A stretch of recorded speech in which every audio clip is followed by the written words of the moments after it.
Hey guys, welcome back to the channel. NJ here. So this is now my part 3 video on configuring DCS World for the Steam Deck. Specifically, I'm running the open beta variant here, the standalone module.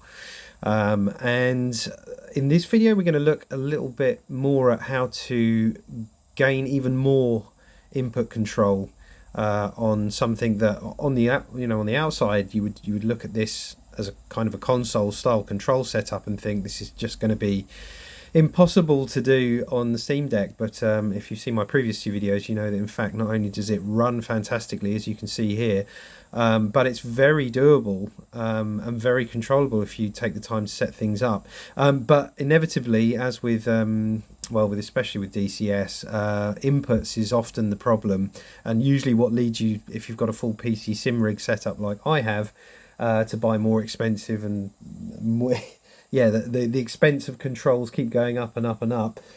Just the number of switches and buttons I have on just the throttle quadrant alone is pretty crazy. So the idea of doing this on a Steam Deck just seems kind of preposterous, but it's very, very doable. And today we're going to look at something called action layers, which I discovered quite recently, and all credit to Valve for their brilliant implementation of control manipulation for just about for any game that you run on the Steam Deck.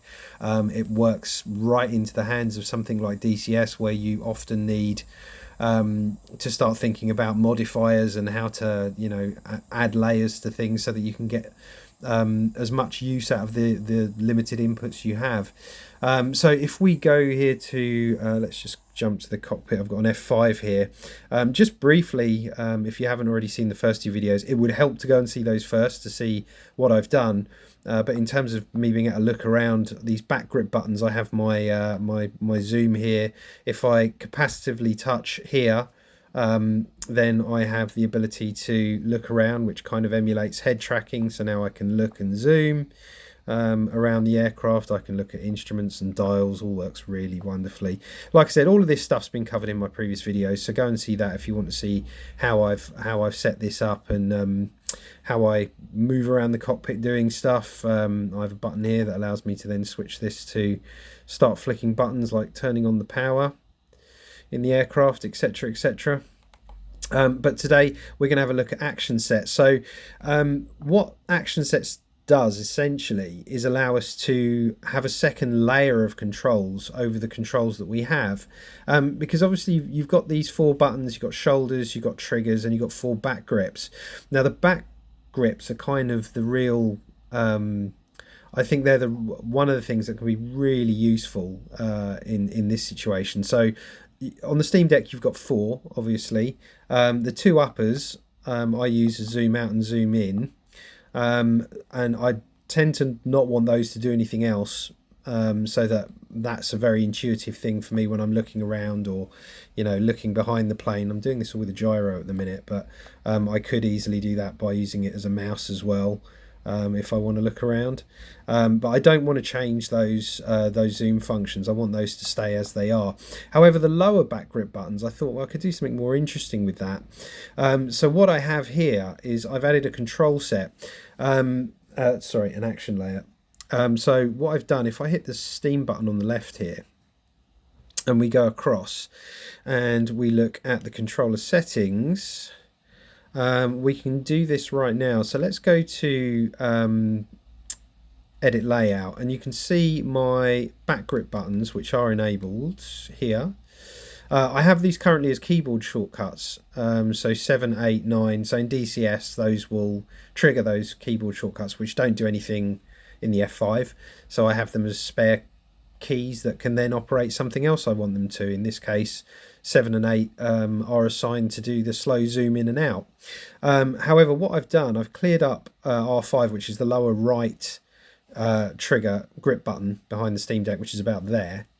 And then what we're going to do, while that's free, we're going to go down here to action sets, and then we're going to go not to add an action set, but if we go to the gear icon here, we're going to go to add layer, and then I've got my keyboard in here just to make this a little quicker for the video's sake. I'm going to call this startup as my action layer, and then Once we've done that, I'm going to confirm that. And now I can go back out of here and go up to the top here. We can go back to our buttons, and what you can see is up here you've got action set default, and then you use the L1 and R1 allows me to go between the default action layer and this new startup action layer. Now the default action layer, what I've got all the buttons doing at the minute, are inherent to this new layer I've just made. So if I switch to that new layer, nothing's going to change. These are all going to be from the parent menu, if you like. But what I can do is have these have other functions rather than their parent. So if there's one particular button, I want the A button to do something else when it's on the startup layer, I can do so. Now the first thing you need to do is to decide, well, how do I get this? I need a button to assign to make this layer turn on. So that blank R5 back grip button, we're going to use that. And then the way we're going to do that, we're going to click here, and then you can see at the top we have action sets, and then I'm going to go for hold action set layer. So I have to hold this button in rather than press and forget. I'll have it as something you hold in to make this action layer active. And then the display name when changed, I don't see anything pop up when that happens, but you do hear a beep. It's a very subtle, quiet beep that you might not pick up here, but it does work. So that's that done. So you can see that's now assigned, and you need to make sure that is actually assigned, hold on, as the default layer. So let's do that, default layer as well. Confirm. There we go. So the default layer, startup layer, you can see whichever layer I'm on, holding that button brings up the action layer for startup, the startup layer, if you like. So with that, we can now look at creating something different. So what we've got here that I can show you is, let's take the D-pad's functionality. So for me, at the minute, the D-pad, let's go across to it here, and let's make it the default layer. So you can see it is acting as a D-pad, D-pad up, left, down and right. And in the game, I have that as up and down as nose trim. So nose trim down with the up, nose trim up with the down. And then left and right is flaps lower to the left and flaps raised to the right, which is what I want for in-flight and for takeoff and everything else. However, when I'm starting up, there are a few other things that I could perhaps make use of that D-pad before it goes to this default layer. So I'm going to press R1, and you can see here that should change this over to now the startup layer. And then what we're going to do, we're going to get the settings icon, and then we can now make this do other stuff. So for instance, I'm going to make this, let's say, what should we do? So I'm going to choose the press for left as bringing the throttle idle cutoff, so taking it from cutoff into idle for when you start up the engines on the F5. So I'm going to go across to, I think what I'll do is I'll make up something that probably is not used. So I'm going to say I want to hold right alt and say the number 8. So I'm going to do right alt. Now to add the number 8 to that, because obviously just doing right alt won't do anything on the keyboard, but number 8's already assigned to something. So right alt and 8 is like an alternate key command I could use. So I'm going to go here, I'm going to go down to add subcommand, and then I'm going to pick the number 8, like that. And now you can see there's two commands assigned to this. Right alt key and number 8 is now assigned to the left D-pad, and that's only in the startup layer, which is only triggered when I'm holding in that back lower grip button, right? Which you can see the D-pad under its default layer is just acting as a D-pad. Under the startup layer, left on the D-pad will do right alt and the 8 key, right? Following me so far? I know this seems complicated, but if you follow me along, hopefully this will make sense. So let's jump back into the cockpit. So at the minute, although it's a little trickier to see, you can probably see that little lever moving? That's the flaps lever, which I'm moving with left and with the left and right on the D-pad. Now, when I hold in this back lower right grip button, you'll notice there's a little beep, which you might not have heard, but this no longer brings the flaps up. Oh, I've let go of it. Sorry, I'm pressing the wrong one. There we go. So let's put it in the middle position, because right does work. If I'm holding in this action layer, this no longer lowers the flaps. If I let go of the action layer, it does lower the flaps, right? So you can see it's now triggering that right alt and number 8 when I hold in that lower back right side back grip button. So what I can do in DCS then is go across and let's apply it to exactly what we said we were going to apply it to. If we go to adjust controls, let's clear this. Let's type in idle. That will probably, does that get us where we want? Yeah, it does. Okay. So throttle left idle at the minute is right alt home. So look, I'm going to clear that combo, and then I'm going to double click that. Now in DCS, normally you can just hit the key you want and it will pick it up.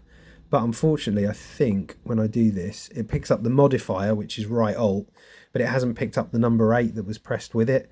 But there is a drop down here, so I can just scroll and find 8, which is there. So now we've got right alt and 8 should bring the left throttle from cutoff into idle. So let's check that. So at the minute, you can see the flap lever just off to the side of the throttle quadrant just working. And then if I now hold this back grip button in with my ring finger, and now I'm going to press left on the D-pad, and that should push the left throttle into idle.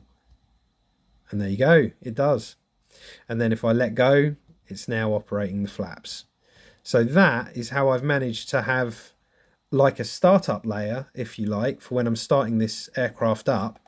I could assign this, so for the right side of the D-pad, I can do the same trick to get the right engine started. I can assign the up to, well, for there you go. I can use that to raise the nose for takeoff. And I could use down for something else, startup related. And I could also use an alternate layer for buttons that I would otherwise use for, say, firing the guns. With the startup layer held, I can have these activate, like A and B can activate start left engine, start right engine. So as long as I'm holding that in, I can now do all the startup procedure, and then as soon as I let go of that, everything is back to being the flight control defaults, which I think is really pretty cool. This gives you a whole bunch of extra layers of inputs on the Steam Deck. So I already had this configured great for flying. I've now got a whole layer I can add for startup shutdown. I could add a layer that turns on when you click it once rather than hold it, and that could change everything for combat operation, right? So I could have something, I could have it change the left trackpad to operate the azimuth on the radar, search radar, for instance. There's all kinds of stuff that you can do if you're willing to have a bit of a deep dive with this. So yeah, hopefully that has made sense. If you follow along, certainly it should make sense, and you can start to see how building your own action layer sets will allow you to do this. And the same way you added that action layer set, you could quite simply add another one if you wanted to. So again, you just go down to action sets, and you can see we've got startup is the first one. We could go to add another action set, and we could call that, like I said, we could call that one combat. And then I'll have that one as engaged by pressing something else. And then when that layer comes up, as I said, we can change all the controls to do manipulate combat stuff. You know, uncage, seek a missile can now be doable. You know, there's a whole bunch you can do. Anyway, if there's lots of gaps in what I've explained here, as I say, go watch my other 2 videos. There's a lot of good information there. And if you have any other ideas, drop them in the comments. Let's share your own ideas if you've been on this journey with the Steam Deck and DCS, like myself. And if you've got any questions, of course, I'm more than happy to get involved down in the comments section and help you out to the best of my ability. Hope you enjoyed that, guys, and I'll see you in the next one.